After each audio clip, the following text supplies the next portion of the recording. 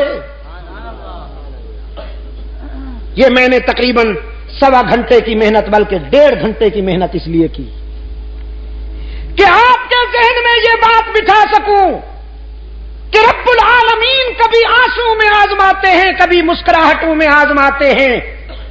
آنسو میں آزمائش بھی بڑی سنگین ہے، لیکن میرے نزدیک مسکراہٹوں میں کامیاب ہونا اس سے بھی بہت اہم ہے۔ اپنے انبیاء کو حق تعالی نے آنسو میں بھی آزمایا، مسکراہٹوں میں بھی آزمایا، تو یہی ادا کار فرما رہی حلقہ رسالت تک۔ اللہ نے اپنے محبوب کے یاروں کو، اللہ نے اپنے محبوب کے صحابہ کو مسکراہٹوں میں بھی آزمایا، آنسو میں بھی آزمایا۔ اگر زندگی رہی تو انشاءاللہ کل یہیں سے بات آگے بڑھے گی۔